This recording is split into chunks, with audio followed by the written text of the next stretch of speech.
Hello everyone, welcome back. आज हम theory of supply का सेकंड पार्ट लेकर आए हैं, जिसमें प्रीवियस लेक्चर में हम क्या क्या डिस्कस कर चुके हैं। सप्लाई का meaning, supply function and factors affecting supply, ये अच्छे से पढ़ चुके हैं। आज का जो टॉपिक हम कवर करने वाले हैं वो सप्लाई शेड्यूल और सप्लाई कर्व के ऊपर बात करेंगे, क्योंकि सप्लाई शेड्यूल और कर्व आता है तो अगला एक बहुत इंपॉर्टेंट टॉपिक करेंगे उसके बाद, लॉ ऑफ सप्लाई। मैं फिर से बता दूं, ये चैप्टर पूरा थ्योरी ऑफ डिमांड की तरीके से, जितने टॉपिक वहां थे उतने टॉपिक यहाँ पर है। पर जब हम थ्योरी ऑफ सप्लाई पढ़ते हैं तो हमें कंज्यूमर के पॉइंट ऑफ व्यू से नहीं पढ़ना है, हमें प्रोड्यूसर के पॉइंट ऑफ व्यू से पढ़ना होता है। तो लेट्स स्टार्ट, ज़्यादा टाइम वेस्ट नहीं करते हैं। पहले हम बात करेंगे सप्लाई के बारे में। सप्लाई का मीनिंग सबको पता है, नहीं पता है तो प्रीवियस लेक्चर देख लेना।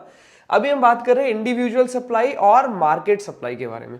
देखो, इंडिविजुअल सप्लाई क्या होता है? मार्केट में अगर सिंगल सेलर किसी चीज की सप्लाई करना चाहता है या कर रहा है तो उसे क्या बोलेंगे हम? Individual supply.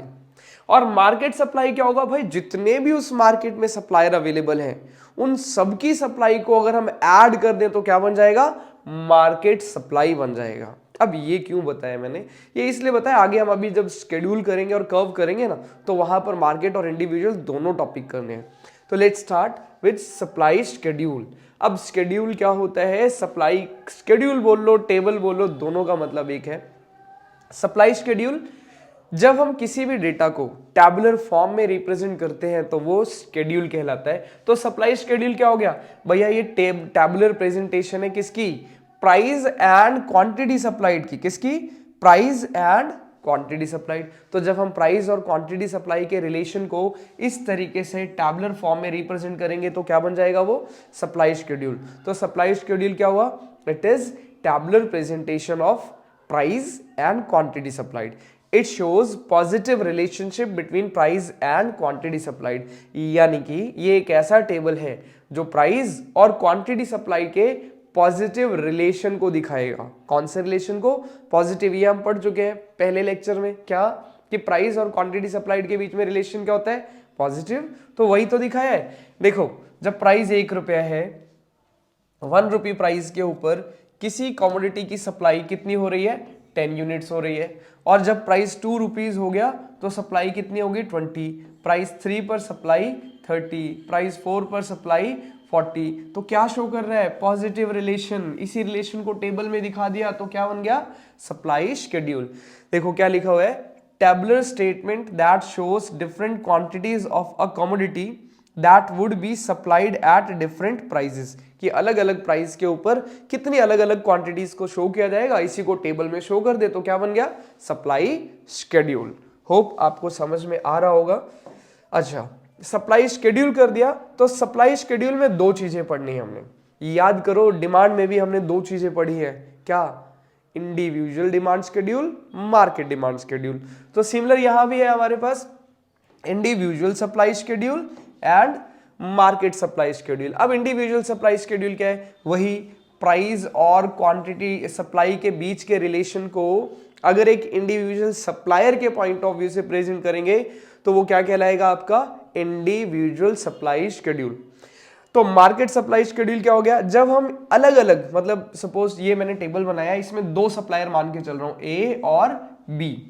ये ए की सप्लाई गिवन है 10, 20, 30 और ये बी की सप्लाई गिवन है 20, 30, 40। तो जब एक अकेले सप्लायर की बात करी तो ये था आपका इंडिविजुअल ए और ये है आपका इंडिविजुअल बी। तो जब दोनों को ऐड कर दूंगा मैं, ए प्लस बी कर दूंगा जैसे यहां पर किया हुआ है, देखो 10 प्लस 20 तो मेरा 30 क्या आ गया? ये market supply curve. 20 supply schedule, sorry, 20 plus 30 50। तो दोनों को ऐड करके डेरिवेट किया है। एक बार डेफिनेशन पढ़ते हैं। Individual supply schedule, it is a table which shows the various quantities of supply for a commodity by a particular seller at various levels of price। ऐसा टेबल जो एक सप्लायर के प्राइस और क्वांटिटी सप्लाई के relation को show करेगा उसको क्या बोलेंगे हम? Individual supply schedule. वही शेड्यूल अगर मार्केट में जितने भी सप्लायर्स अवेलेबल हैं सबको एक साथ प्रेजेंट कर दिया जाए तो क्या बन जाएगा आपका? Market supply schedule. ये कुछ भी नहीं किया, इन दोनों को ऐड कर दिया, बस ऐड करके जो टेबल बन गया A plus B, this is called market supply schedule.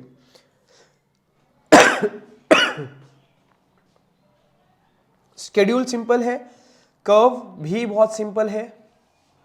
अब आता है हमारे पास सप्लाई कर्व। सप्लाई कर्व क्या होता है?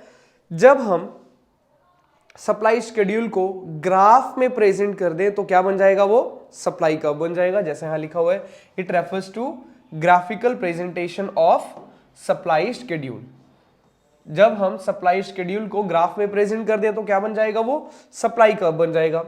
It is always upward sloping due to positive relationship between price and quantity supplied. अगर हम सप्लाई शेड्यूल की कर्व की बात करें तो ये कर्व हमेशा ही अपवर्ड स्लोपिंग होता है। क्यों? क्योंकि प्राइस और क्वांटिटी डिमांड का जो रिलेशन होता है वो क्या होता है? पॉजिटिव होता है। मैं इसको ड्रॉ करके दिखाता हूं आपको प्रीवियस टेबल के ऊपर।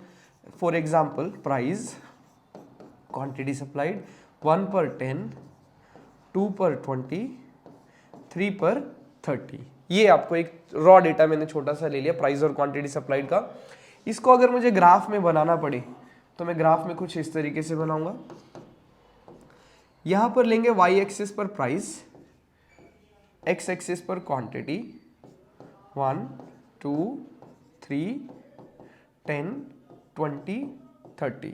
Price 1 quantity supplied 10, price 2 quantity supplied 20, price 3 quantity supplied 30। तो इन पॉइंट्स को अगर मैं मिला दूं, इन पॉइंट्स को मैं ऐसे मिला दूं तो ये एस एस मेरा क्या हो गया? अपवर्ड स्लोपिंग सप्लाई कर्व हो गया।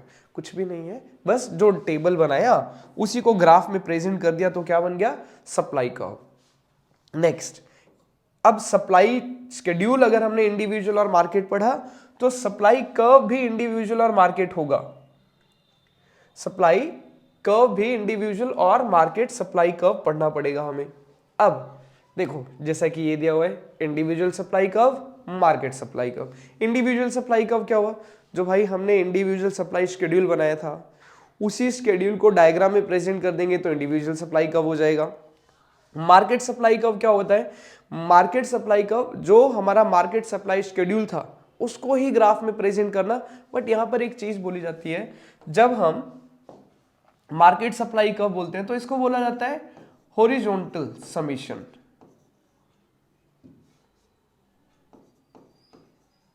Horizontal summation of different individual curves. अलग अलग इंडिविजुअल कर्व्स को जब आप हॉरिजॉन्टली ऐड कर देते हो तो आपको जो नया कर्व मिलता है उसको क्या बोलते हैं हम? उसको बोलते हैं मार्केट सप्लाई कर्व। डेफिनेशन क्या लिखी हुई है? It shows the various quantities of supply for a commodity by a particular seller. एक पर्टिकुलर सेलर हो गया। यहां पर क्या कहता है? Shows the supply of whole market for a commodity at its various levels of price. की अलग अलग प्राइस के ऊपर सारे के सारे सप्लायर कितनी यूनिट सप्लाई करने के लिए तैयार हैं उसको क्या बोलेंगे हम? Market supply curve.